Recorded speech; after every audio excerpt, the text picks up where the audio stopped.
Welcome to Caleb's Basketball Pod. Real quick, I just want to give a run through and a breakdown of All-Star Weekend. Then after that, on this episode, I'm going to break down the halfway point of the Eastern Conference, while we're on a little bit of a break after the All-Star Weekend. And then the next episode, we're going to break down the halfway point of the Western Conference. So it's going to be interesting. Real quick, I want to talk about the All-Star game, or All-Star Weekend in general. We had our Rising Stars. I thought that was interesting. I liked the celebrity game. That was interesting too. Team Bonds really kind of ran away with it, but still interesting. Got to see a lot of co-stars and different people in there.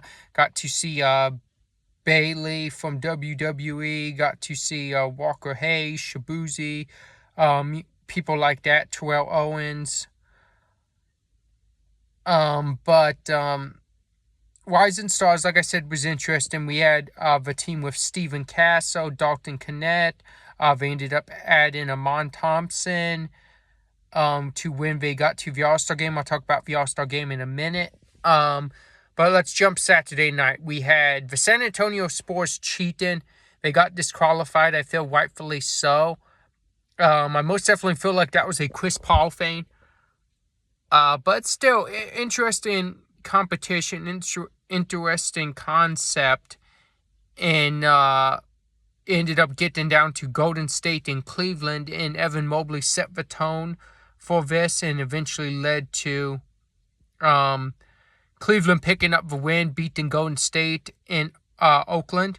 So they won on Golden State's home turf. But yeah, it's pretty cool and pretty interesting to see. Then we had the three-point competition. We had a lot of really good shooters. Some guys looked a little nervous out there. And their shot looked a little off and not like normal. I'm not going to say any names or anything like that. But some guys, they weren't shooting in the same spot. I mean, it's a big stage, so I get the nerves. But it was weird how Tyler Hero barely makes it into the second round. He has 19 points. He barely makes it in. Darius Garland has 24 points. And then in the second round, Tyler Hero had 24, Darius Garland had 19, and 24 was enough for Tyler Hero to silver win and win the three-point competition. Buddy Hield came in second with 23. And then we had the slam dunk contest. And I thought Stephen Castle did good enough to possibly win if it was a down year. But I just thought Mac McClung dominated, and Mac McClung was the All-Star Weekend slam dunk contest. In my opinion, he was like the kind of a whole competition. He was competing against himself, and no one was really doing dunks close to what he was doing. But congratulations him. He's dominated it for like the last 3 years now, so that's very impressive. John Morant, Giannis, Zach LaVine have all talked about jumping into it. So hopefully we start generating more stars to take down Mac McClung, and we get some star-studded dunk contest.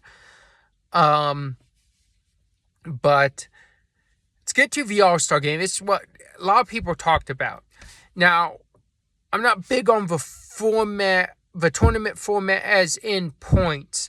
I don't like for 40 points. I feel like you can't really break records. You can't score a lot, and the games are really quick. And in my opinion, just for whole night, it was competitive. I love that part. A lot more competitive than it's been. But the other part to it was there was like 33 minutes of basketball in a 3-hour program. A lot of talking, a lot of different little things. That's just not what, in my opinion, anyone's interested to see in an All-Star game. We're interested to see basketball. We want to see, as Kobe Bryant would say, the best pickup in the world. It's not the best pickup in the world because this time it wasn't long enough. For years before, it wasn't competitive. It wasn't competition. It wasn't fun. There was no defense. So this is not the best pickup in the world. We need to do something to figure out to make it the best pickup in the world. The only way we're going to do that is I think you need the standard game format where it's more basketball, less talking. But you need something that's going to raise the competition level, either maybe money incentives for players or maybe stakes, maybe like if you go through the season and you're the number one team in the league and you make it to the NBA Finals, you get the first 2 games next to him, the other team, and then your game in your arena, then game 6 in the opponent's arena, but maybe, just maybe, the All-Star game is for the game 7 of the NBA Finals. If it gets to game 7, it goes either the East direction if the East side wins, or it goes in the West direction if the West side wins. And you could say, oh, well, you do have home court advantage now if you're the best team in the league. But if you're the best team in the league, you more than likely have all-stars. So that's what you should be fighting for. That's what every team should be fighting for, is that Game 7 NBA Finals advantage. Something like that, in my opinion. But I don't know. That's something they have to figure out. But we'll get there. And hopefully we continue the trend of more competition. Congratulations to Shaq's OGs on winning it. Congratulations, Steph Curry, on being the All-Star Game MVP. And it's pretty cool that just how much Kyrie enjoyed it, and you could tell he was having fun. Kyrie got to take that trophy home, so congratulations to him for that too. Now let's get to our East midway point. So I'm going to go over some of the standings. I'm going to talk about our top 8 teams right now who would be in the playoffs, and I'll talk about the teams that would be 9 and 10 in the play-in. So right now we have number 1, Cleveland, number 2, Boston, number 3, New York. New York's about 2.5 away from Boston. Boston's about 5.5 away from Cleveland. Then it goes down from there. We have number 4, Indiana, number 5, Milwaukee, number 6, Detroit, number 7, Orlando, number 8, Atlanta. Then we'd go, our 2 play-ins would be 9, Miami, 10, Chicago. Chicago has a 1.5 game lead over Philadelphia for that last play-in spot.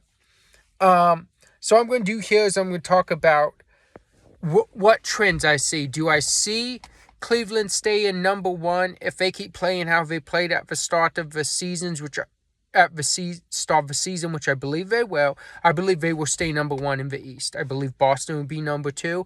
I believe New York will be number 3. I think those continue. Those trends stay the same. Now for 4 down, I think it's going to get different. I think it's going to look a lot different by the time the playoffs roll around. Still about 54 games in, so about 28 games or so, somewhere like that for most teams. I think number 4 is going to end up being Milwaukee. I want to say that Kuzma pickup's going to propel them, be at least 4. I don't think they'll be number 3. I don't think they'll catch New York. New York has a pretty decent lead. I think number 5 is going to end up being Orlando. I think they're going to pull it together. We know what type of team Orlando has. They're usually there, and I think they're figuring out. I think number 6 is going to be in Indiana. Then I think your play-in is going to look like Detroit, Atlanta, Miami. Looking under Philly, I don't see Brooklyn, Toronto, Charlotte, or Washington making it in to the play-in. Philly has a shot, but it depends on if they decide to shut down Joel Embiid and Paul George, which I spoke on in recent episodes, and I believe they should. But I do think Chicago's trending downward, so even at that point, they could still possibly make it. So I'm going to say Philly's going to be number 10. I'm going to say Miami's going to be number 7. Atlanta's going to be 8. And Detroit's going to be 6. And Detroit's going to be 7, I mean. So Miami's going to be 8, Atlanta 9, Detroit 7, yeah. Okay, but at that point, I'm going to say Detroit's going to win and they're going to be number 7. Think Atlanta will end up topping Miami. And I think Atlanta will end up being number 8. And then I think, because more than likely Embiid's probably going to get shut down pretty soon, so I don't think Philly's going to make it. I think Chicago, as I mentioned, is going to drop down. And Miami, I just don't see them having the team to actually make the postseason. And if they do, I could see them being swept by like a Cleveland, Boston, or New York. So upward trends, I believe Orlando, Milwaukee's going to end up going upward. Believe Indiana and Detroit's going to drop just a little bit. And I think Chicago's most definitely going to drop. And Philly's questionable because of the Embiid situation. But that's what I've got for you on this Eastern Conference first half review and second half preview. Come back for Western Conference one.